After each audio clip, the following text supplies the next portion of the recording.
Action. Peace and blessings, love and light. This is Kim Martin, host of the How Now podcast, where we talk about how to live in the now. And I am a spiritual life coach, minister, author, and founder of Redefining You, LLC, where we help to align our clients' mind, body, and spirit. It's season 2 of the How Now podcast, and we are delighted to be here to talk about different topics that affect us and how we're living in this now. And today I have a very special guest here. And as is customary with the How Now podcast, I'm going to ask her to introduce herself at this time. Oh, well, thank you so much. I'm just delighted to be here with you, Kim. I am Patricia Shaw. I am a certified professional life and relationship coach, the founder of a nonprofit, Women of Excellence Outreach Services, and I have a for-profit, and it's called Woman Up Enterprises. And so I am delighted to be here with you today. Awesome. Awesome. Thank you so much for joining us, Patricia. It is a pleasure to have you here. We had an opportunity to meet many years ago, at a networking event. And so it's really nice to be able to reconnect with you again and to talk about our topic today. And this show is titled The Journey to Self-Actualization, where she talks about empowering women and the importance of that. So we'll start right there because we know that this has been a time of a pandemic. This has been a time of self-reflection. So when we talk about self-actualization, I think that that's been something that a lot of individuals have been going through, but specifically women as we navigate in this new space, in this new now. So talk a little bit about the efforts that you're doing in self-actualization for women. Yes, certainly. One of my main focuses when it comes to empowering women in their relationships is really supporting them on their journey to discovering who they are. See, when we understand who we are as a woman, it really matters because that will empower us to really want to sit down and what I call write a relationship vision, because so many times women get into relationships not knowing what they want. And the reason we get into these relationships not knowing what we want is because we don't know who we are first off. So when we know who we are to the core, then we can sit down. And sometimes people think, well, I don't need a list. But see, not having a list allows you to attract what you don't want. Right. When you have a list of qualities you're looking for. Now, a lot of women, I want this good looking man. He has to have 6 figures. They want something that they're not even living themselves. Right. So the journey to self-actualization is more about who I am on the inside. It's not about your lips, your hips, or your fingertips. And that's what I see of these gurus on YouTube, a lot of men, and right. One that to mind, he tries to tell women how it's the physical. And that is only what attracts a man to you. But it's really our inner being that really, it's a lot. So the self-actualization is really important, and our relationships do matter. Yes, absolutely. I love that. Okay, now we know we got to go back to, I love that lips, hips, and fingertips. Did y'all catch that? I love that. I love that because you're absolutely right. What happens is we do tend to, get caught up in the physical appearances and not really being able to dig deep within. And then it makes us, very, very vain. Yes. And you can imagine, I mean, I look at social media and I look at all of the little clips that they have where they're talking about makeup and all these things, and people are putting on full faces, and then you don't even recognize them when they take their makeup off. because it's like it becomes a mask, and you're just like, wow, you don't know what you're getting. And we've made such we've made it almost a joke. Like, wow, look at this person, or look at this person. They can look horrible 1 minute and look like perfection the next. But it's not really touching on who they are as an individual. Because like you said, once you scratch past the surface, what are you actually getting?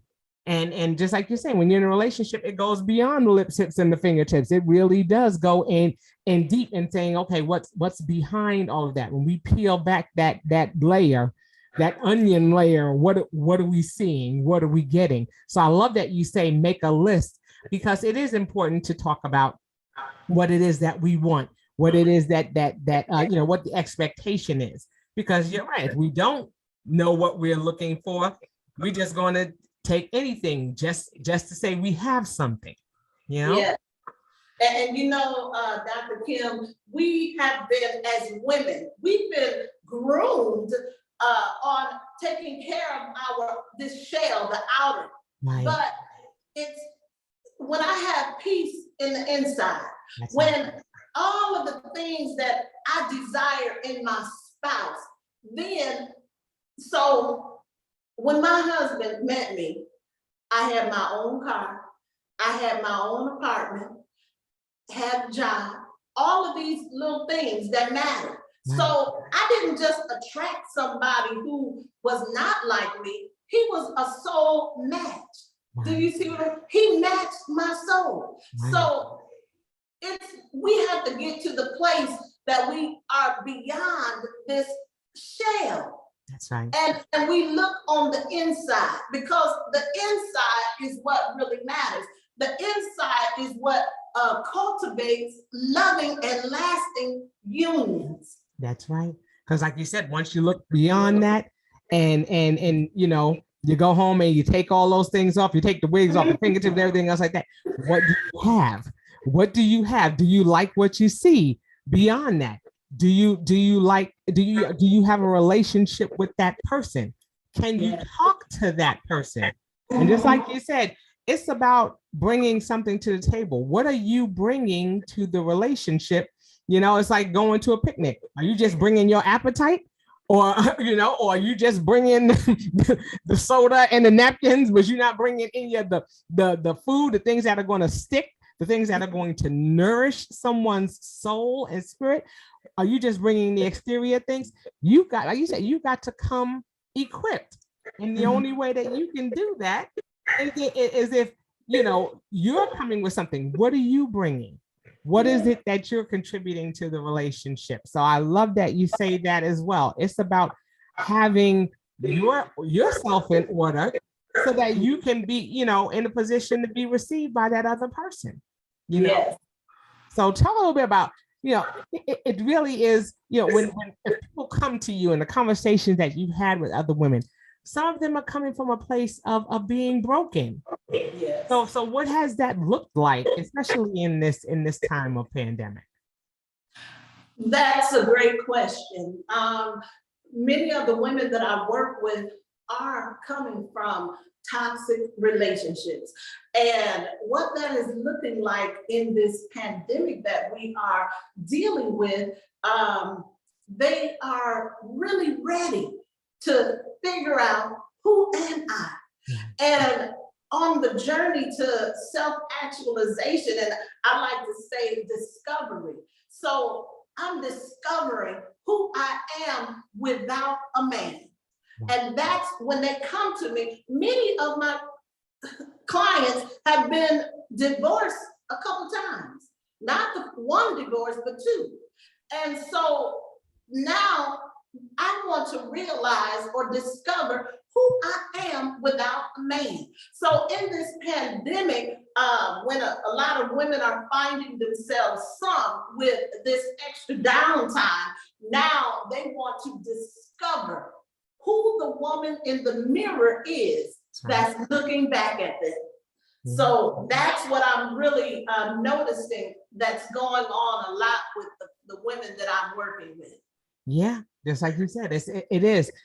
I think that this time of pandemic has caused a lot of people to have to sit with themselves, Yes. because when we're busy and we're doing things, we can push different, parts of our personality to the side, or we don't have to address certain things that are going on with us because we're busy being mom, or we're busy, being that worker bee, or we're busy doing this and that, because we're so defined by the roles that we play in other people's lives that it pushes us having to look at ourselves. And I think that a lot of people during this pandemic have had to stop and look in the mirror and say, oh, wow, now I've got to look at me. Now I've got to address some things with me, because I can't sugarcoat it. I can't cover it up. I can't go anywhere right now. So now I've got to sit with me. And now I'm like, uh-oh, do I like what I see? Am I capable? Am I competent? I think a lot of people have been tested in that as well. Yes. Am I capable of being in this relationship? If they're already in a relationship and now they're with their spouse full time, are they equipped to handle being in that relationship that they thought that they were in, but beyond the bedroom? Because half of the people are working, and then all of a sudden they get home and it's just, good night, love you, and you're going to sleep, but you're not really having a time to sit with that person and really get to become reacquainted with them. It's like a stranger. That person is a roommate. Yes, exactly. So I'm sure that's a lot. That's something that it has been huge, or something that we've seen a lot of, where people are kind of like, okay, yeah, now I've got to figure out it's me, and I've got to figure out I can't go out and date right now. So what can I do to work on me? Yes, and Dr. Kim, that is exactly correct. What I'm seeing also is, you mentioned it earlier, relate. So the root word of relationship, relate. Yeah. So now he was working, he leaving home, I was leaving home, and with the pandemic, we working from home. So I don't even understand how to relate to this person I'm married to. Right. And I'm seeing a lot of that too, where the communication is missing. Yeah, and that's a huge thing too. Where is our voice? Yes. And do we have a voice? And if we do have one, do we know how to articulate those things that we need? It's been a season of having to make decisions that we're not used to having, not used to having to make. That's correct. And I'm sure that's something that's been a challenge.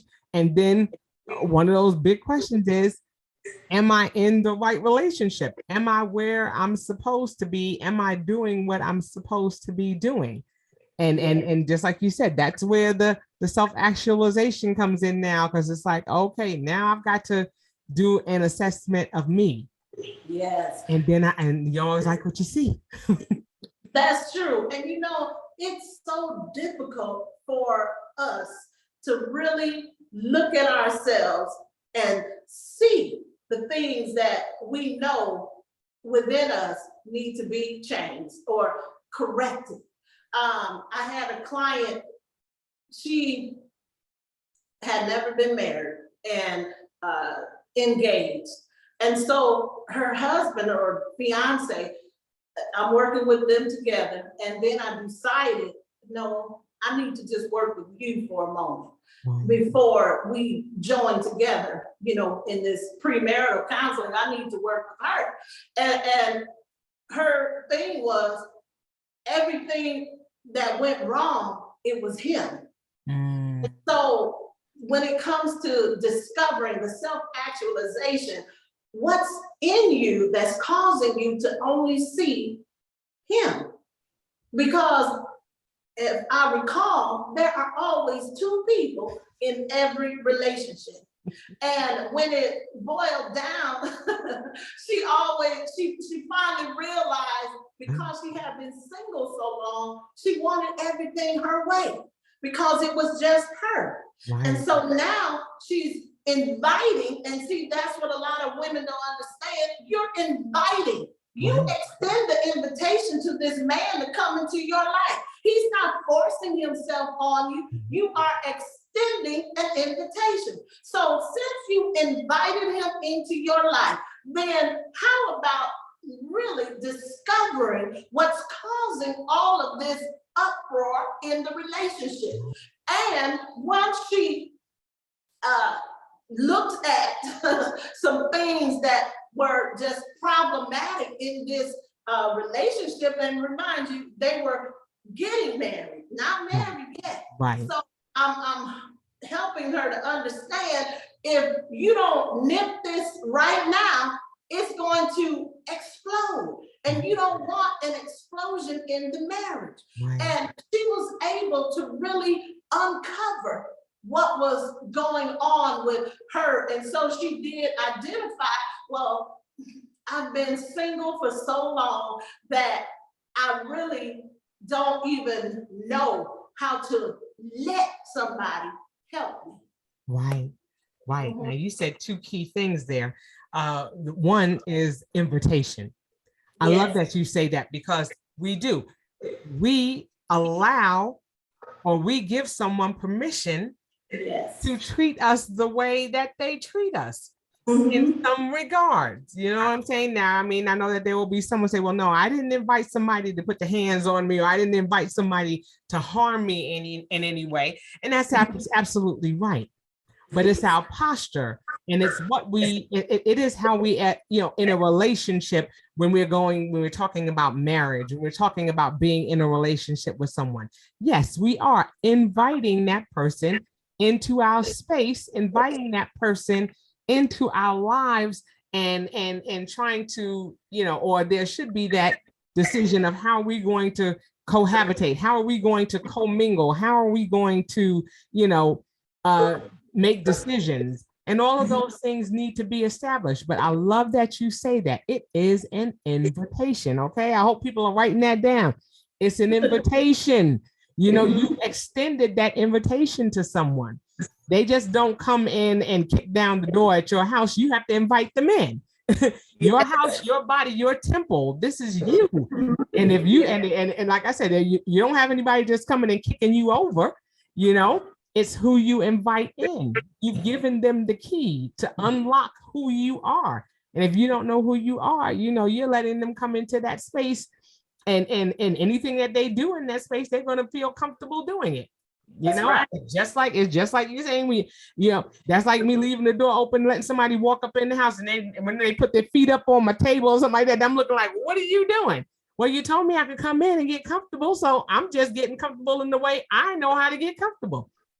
You see? So I love that you say that it is. You are extending the invitation to somebody to come in, and what does that look like for you?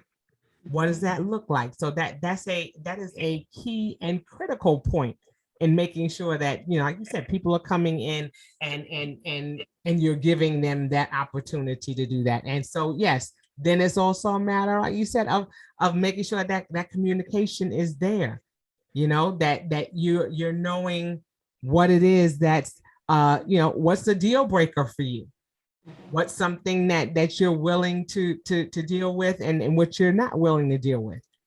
And that whole issue of, okay, you can't see beyond the log in your eye for looking at the toothpick in somebody else's. So we all know that is biblical, and both you and I know that very well.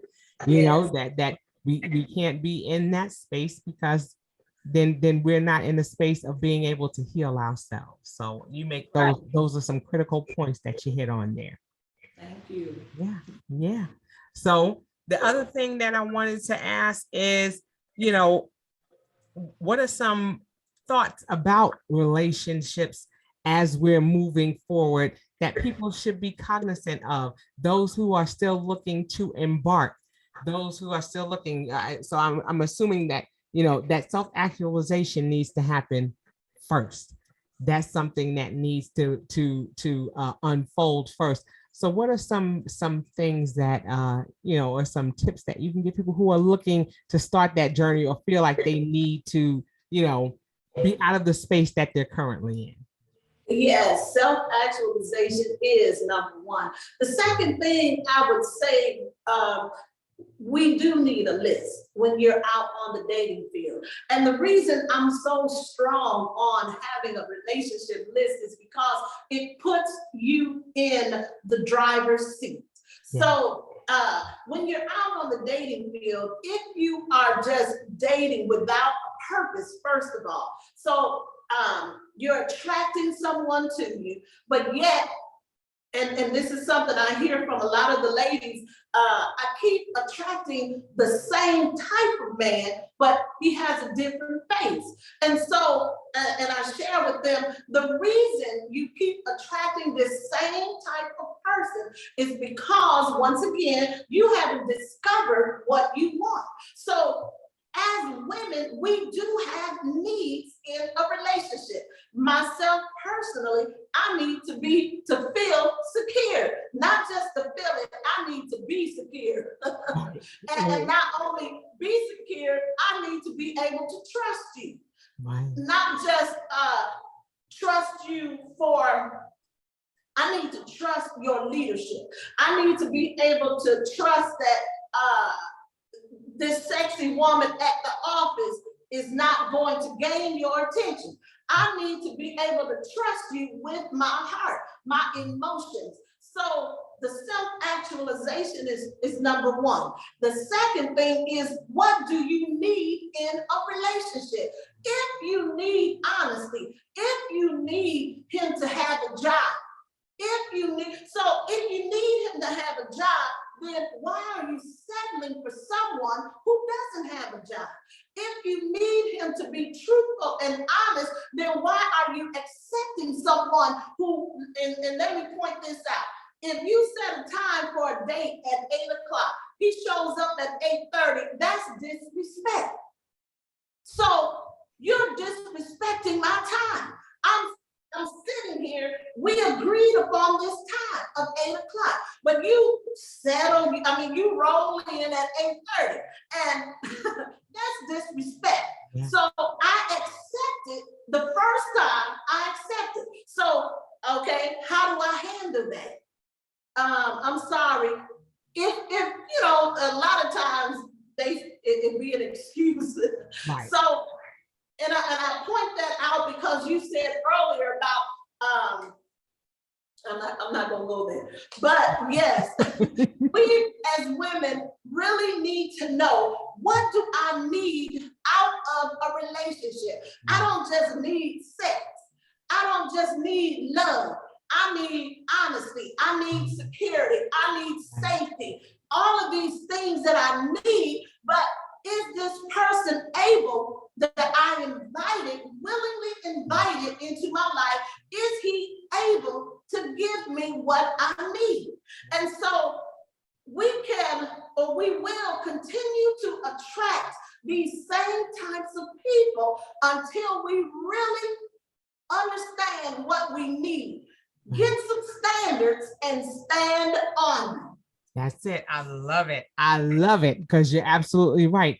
Once you make that list, then, but then if you don't hold true to it, then again, you're inviting in the same people who are going to, like you said, disrespect, you know, what it is that your standard is. If you do have a standard, don't be willing to step aside or tailor that standard just to say that you have somebody, or just to say that you're in a relationship. You know, I think that is key. You do have to tell them what it is that they need. Yes, and if I can dive in again, I had a client I was working with, and see, a lot of women who are 35 plus work with me.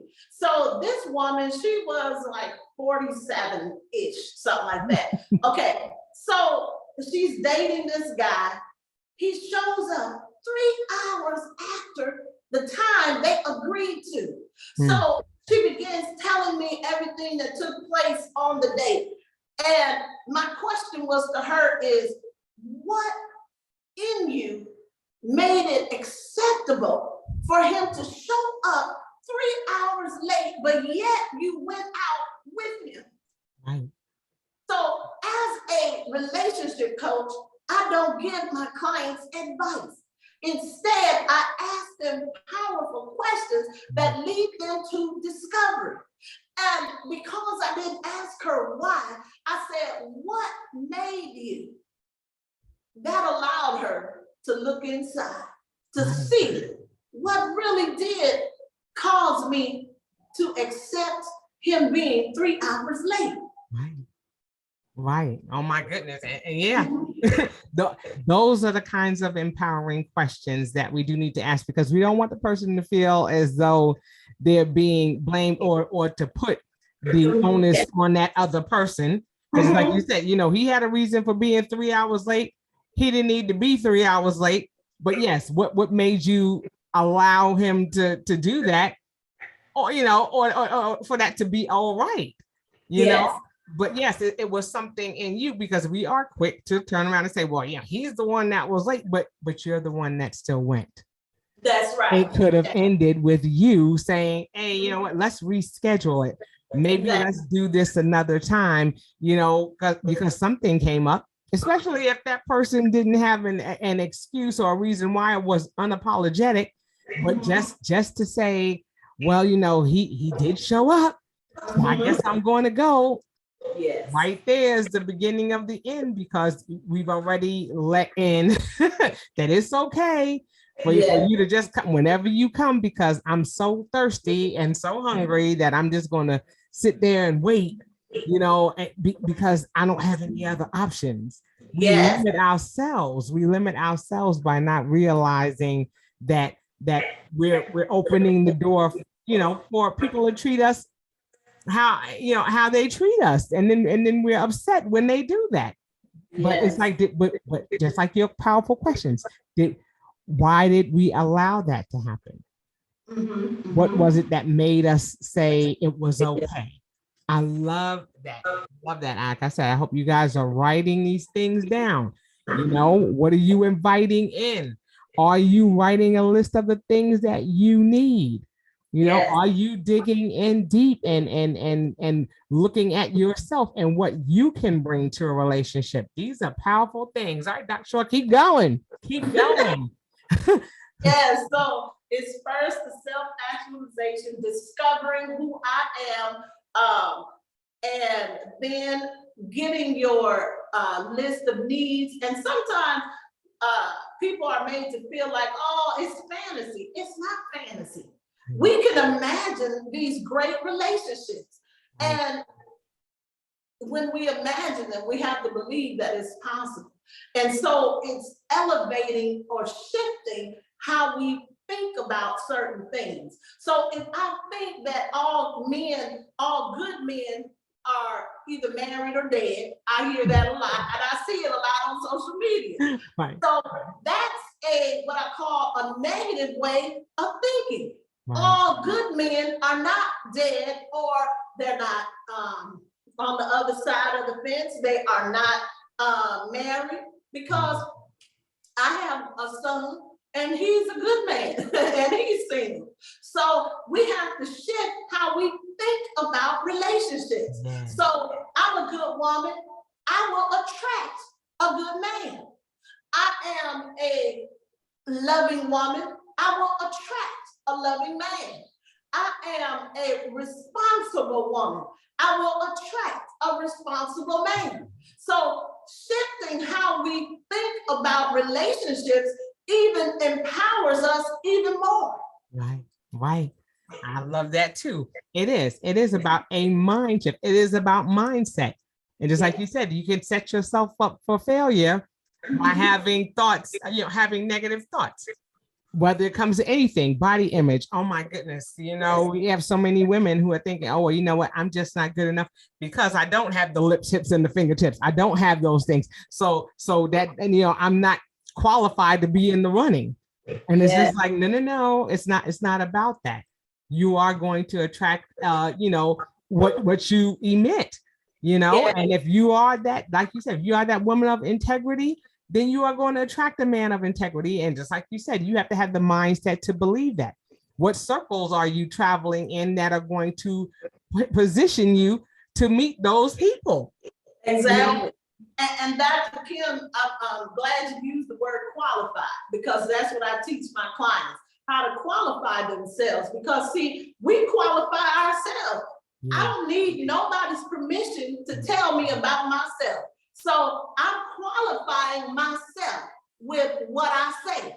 I do not need a man to tell me I need to be a size 8 to be attracted to a 6-figure man. That's a lie. Right. I qualify myself. That's right. That's right. And that's a, that's a beautiful thing to keep in mind, because we do, you can't travel in certain circles and expect to meet people. I can't expect to be out there on the street and meet somebody who's has their own home if I'm downtown around a bunch of people that are homeless. You know what I'm saying? I mean, and I just say that to say we have to, not put ourselves in a box. Yes. And just say, well, the only person I'm going to be able to get is this person, because I'm never going to be in the realm of being around people that are going to, do things. If you're a person who has a servant heart and you're at home all the time and you're never out in the area where other servant hearts are serving, you're not going in and trying to do other things that are going to put you in circles where people who have common interests are, then you're setting yourself up for an inability to meet other people who are going to be on that same vibe that you are on. So I think that's a key point too, just making sure that we're actually going and seeking to do the things that we enjoy doing, and just letting the relationships come to us instead of looking so hard for them. Yes, relaxing. Because that's what we do. Some of us are on a hunt, or we feel pressured to have to be in a relationship, whether it's from friends or whether it's from family members. People who just say, oh, well, girl, you're how old? You don't have a man, you don't have a how about I have me? How about I have me first? And I think that that's key too. It's who we surround ourselves with too, and how they are inspiring and encouraging us to just really manifest who we are first, and then know that those things will come, all those other things will follow. So I think that that's something that's important for us to remember. So what else do you do in your courses, in your invitations, in your self-actualizations, and in the shifting the mindset and remembering the quality of ourselves? What are some of the things where you see that turning point for your clients, where you see that the work is actually starting to come to fruition? What happens? I really usually I have a 12-week program. Most of them are 12 weeks. And normally about the third week, there's a great shift in the clients. They begin really, once they start creating this list, they begin seeing what they accepted. I had one client, she told me she used to attract narcissist men. Now she's in this great relationship with this man, and it's unlike any other relationship she's ever been in, because she created the list. She believed it was possible. She had a mind shifting. And so when we worked through all of these strategies that I give the client, but they are the ones doing the work. And so around week 3, the first transformation takes place. And it's really because they created this list. They saw what they were accepting. And now that they've discovered, I'm not 25 anymore. Right. So because I'm not 25, I really do bring a lot to the table. It goes back to qualifying themselves. So all of those things allow the client to attract their soul's match. And I've gotten to the place where I don't say soulmate anymore. I say soul match, because that's what we want. We want someone that matches us. in different ways. Right. So, yeah, that's a powerful question. It is, but just like you said, it's about the process. It's about being able to get to that space and then to say, okay, well, yeah, I know I need to do things differently. And then what that looks like. And then, still moving beyond that. Now I'm in the relationship, and we can shift a little bit into those who are married, those who are in that relationship and still have to do some of that work of self-actualization, because I'm sure that that's something that still transitions into the life of those who are married. Now, for a married person, does it look a little different because they're already in a relationship, and there may be a shift in who they are that will kind of hit on that compatibility? What happens there? Yes, it is. There is, it looks a little different when they're already married. But something I tell both my single clients and the ladies who are already married is, when you become a different kind of woman, you attract a different type of man. So whether you're single or married, you can still become a different kind of woman. And so that's how it shows up differently, whether you're on the dating scene or you're already married. It's you and what you are working on improving.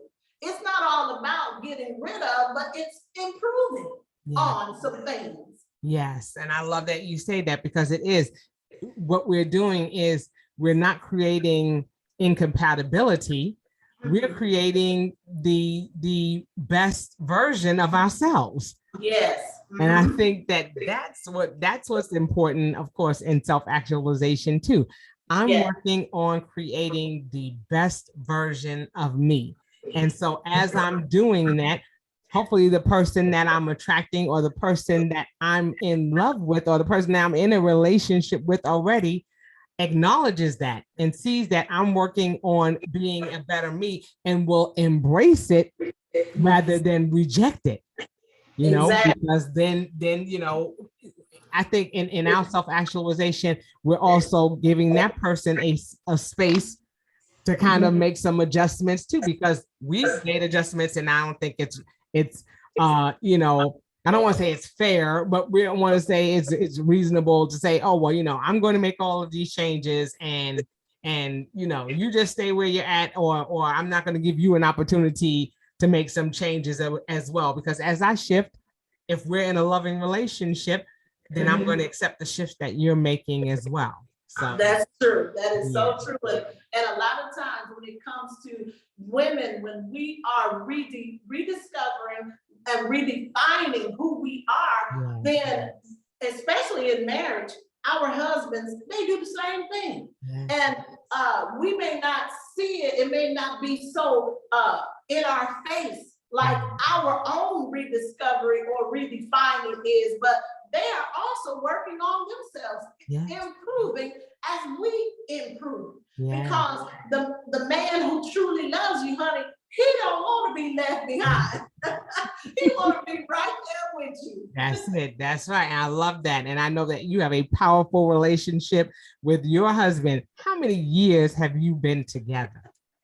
32 years of marriage. Yes. Of marriage. So listeners, she is coming from a space of knowledge, coming from a space of experience and in relationships, and being able to do that. And in your own, if you don't mind me asking, what did that look like for you all? How did you, because that's a long time to be together, and I'm sure that you had to make some shifts personally for yourself. And what did it look like for you? Definitely. My book, Soul Ties, Unchained My Heart, I share that story, how I was in a toxic dating relationship before I met my husband. And the thing about that relationship is, when I walked out of it, I had low self-esteem. It had damaged me so till I didn't even recognize my own self, and not physically, but within. That's why I talk about the self-actualization, the self-discovery. And so it was a period of 2 years of me really looking at myself and redefining what I didn't want in a relationship, what I did want, what I wouldn't tolerate with, looking at things like that. And so when my husband showed up, he was much different than this person I had been dating. And in the course of our marriage, you go through periods where you're redefining, because when our children went to college, the last one in 2010, I went back to college myself in 2010. That was a period of redefining and rediscovering who I was, no longer as the mother of, little children, but now my children are gone, they're young adults, they're out discovering themselves. So it's time for me to rediscover, redefine who I want to show up as at this point, as you say, now, right now. And so going back to school, I learned I no longer wanted to do what I have been doing for 20-some years, and that was working in the insurance industry. So now, after going to school, getting an education in human life services, I wanted to really help women. And so once I discovered my love and my passion for what I wanted to do, everything else began to fall in place. And so my husband, he did not reject what you said. He didn't reject this rediscovering and redefining. He accepted it. And so having space to grow is a powerful thing in a marriage. He gives me space to become the best version of myself, because that allows me to be the best for him. And that's what teamwork is all about. We are rediscovering and redefining. Okay, so right now, what do we need in this marriage right now? The pandemic has showed so many people, you know what? I don't even like you. That's what they recognize in this pandemic. I don't like you. I don't know you. But see, because I was able to redefine and rediscover who I was well before the pandemic came along, so we've been able to grow together, And that's the difference in my own marriage. So what I'm sharing with the ladies I work with, I know it works because it worked for me. Yes. And I love that. And just like you said, people are, when they get back, when the pandemic hit and people were together and saying, just like you said there, I don't even like you, because I think that people were changing or were going through their own change. Let me back up a little bit, because when we talk about relationships, when you first get married and you don't have children, there's a different dynamic that's going on with you. Y'all are focusing on work, you're vacationing together, you're doing things, and then sometimes when the children come along, that changes the dynamic. You're in mommy mode, he's in daddy mode. You're trying to make sure that you're providing for your children and for your family. You're doing all of those things, and then your roles change. You're no longer this single woman. Now you're this mom, and there are a whole set of responsibilities that come with that, and they're lifelong. And for some women, they can't go beyond their children. Everything, their whole life becomes their children. And just like you said, there becomes that time where the children move on and they're young adults, and then parents, there are some women who just continue to hang on and live vicariously through their children, instead of saying, okay, now it's time for me to move into this next chapter, and I don't know what to do with myself, because I've always done everything for my kids for 18, 20 plus years. And now you're asking me to do something different. And so, you've evolved, you become this mom and done all these things. And then when you come back and you look at your husband, you're like, okay, so what am I supposed to do with him? he, he's not a child. Well, he's not a child. And so he's an adult. And then we lose sight of, okay, well, so what am I supposed to do now? And then you're looking at him and he's saying, you know, well, what are you going to do to help me? How are you going to support me? And I think that's where the you know, things start to break down a little bit, because it's like, okay, I had this role for this length of time and now I don't have that role anymore. I don't know how to function in this new space. And so I really think that self-actualization, actualization is critical, because at different stages in our lives, we have to be able to articulate what it is that we want in this stage. If we're getting to a space where you know, we're changing and things are different, we need to articulate that to our significant other too, and say, okay, you know, things are different now, and I'm struggling through this. I need your support. I need your encouragement. I need your inspiration while I'm in this space, because I don't know what's going on. And I think sometimes we're scared to do that. We think that we're going to damage the relationship if we tell them that we're struggling.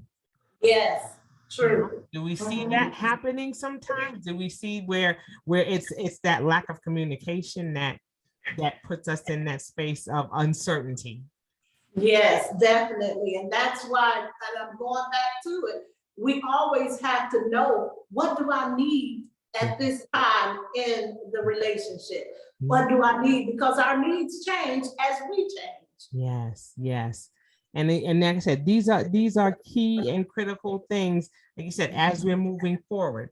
If we cannot get to that space of knowing who we are and knowing what we want and finding our voice, and that's something that is so key, especially for our young ladies coming up, for our young girls coming up, you know, as an educator myself, you know, the one thing that I'm always trying to be cognizant of is to not take the voice away from our children.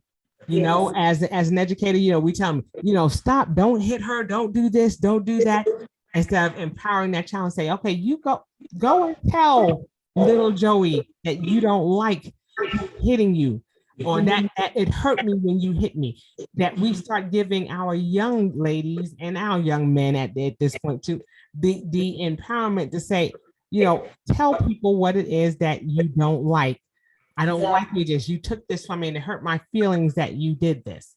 You know, because if we don't start teaching our young girls this at an early age, then they begin to sit back and wait for somebody to speak for them. And I think that whole idea of self-actualization can start with our younger ladies as well, because we're grooming them for the relationships that they'll have in the future. So all of these things that you've talked about, the self-actualization, no, I'm struggling with that word today. and like you said, the list, talking about what you need, the shift in mindset, being able to know that we're qualifying ourselves. These are all key things that are going to help us to be able to move forward in this space, in this now. So I thank you for bringing this information to us, and for you know, taking time to break down those things that are you know, necessary for us to be the best versions of ourselves, and we should always be striving to do that. So as we start wrapping things up, I always ask all of my guests, you know, what it is that they're doing in this now. What are you doing to navigate in this space that's helping you to be able to navigate in the things that are going on with you right now? What am I doing? I am actually forcing myself to get more visible when it comes to video. Yes. I do a lot of speaking. I'm not afraid to speak in front of a crowd. It's just, I was the voice. I know that I have something to share. And so I love sharing it in front of a live audience. Yes. And now I'm getting myself to where I can share what I have, just like I'm talking to this live audience. Right. That's what's helping me in the now. Yes. And I mean, speak as a speaker myself, as a coach myself, definitely, because we're so used to getting our energy and our vibe from the people that we're talking to. And to me, if talking in front of a video feels like talking to an inanimate object. I'm like, I'm just talking to this computer. This computer is not giving me any energy back. It's not giving me any vibe back. So yeah, I struggled with that in the beginning. I remember when I had to do my first, I had to do a conference call. It was a conference call. So I'm just talking in the phone in my kitchen, and I'm like, oh no, this is not working. I can't see anybody. It was hard. It was hard. So just like you said, it's a time to hone in on those things that you're struggling with, and being able to be your biggest cheerleader, and not saying that you have to wait for someone else to do it, but to say, okay, this is something, I have, like you said, I have something that I need to share. And I have to be willing to share it on different platforms. I love that's what you're doing in this now. You're looking at ways to continue to be the best version of yourself. So that's amazing. I love that. So now that they know who you are and some of the things that you're doing in this now, what is a way that they can get in contact with you if they're interested in learning more about self-actualization? Yes. Yes, they can reach me every January. I do a program. It's SOAR, SOAR. Start over again, ready. This time, when you start over, you're gonna be ready. And so they can connect with me on my Instagram page. I'm the Soul Ties Coach. And I really talk mainly about relationships on Instagram. On LinkedIn, Dr. Patricia Shaw, and I'm really just motivating on really the SOAR program, starting over again, ready. And then on Facebook, it's Patricia Empowers, and then my website is Patricia Empowers. And if you see this, this is a virtual course that I've created, and because I understand a lot of people can't afford to work with me one-to-one, and so I wanted to be able to support as many women that I could possibly support through this course. And it's awesome. It's proven too. It's effective and it's powerful. So awesome. They can reach me through those avenues. Very good. And we'll definitely have that in the description of the show when the show airs. So again, like she said, she has a program that's starting next month called SOAR, Start Over Again Ready. I love it. And then you can reach her on Instagram at Soul Ties Coach, on LinkedIn at Dr. Patricia Shaw, on Facebook at Patricia Empowers, and the website is www.patriciaempowers.com. Yes. Very good. And so, like I said, those will be in the description, and you'll be able to connect with Dr. Shaw, and she will help you to get where you need to go. So again, thank you so much for being with us today. Thank you for giving us those powerful tips and steps so that we can start heading into this new year right. I love that. We can soar into it, start over again ready, and we can do that right now, today. We don't have to wait. And like I said, I just appreciate that. And, please, you're always welcome to come back as you have new programs rolling out, and we'll be happy to have you. So I wish you the best in all that you do in the future, and look forward to seeing you continue to soar and shine in 2022. So again, thank you so much. Any parting words that you'd like to leave our listeners with before we go? Yes, my parting words are: you are already great. You don't need permission. You're already great. You are already great. You heard it from Dr. Shaw right here on the How Now podcast. And that will do it for this edition of the How Now podcast, where we talk about how to live in the now And until we see you the next time, I say peace.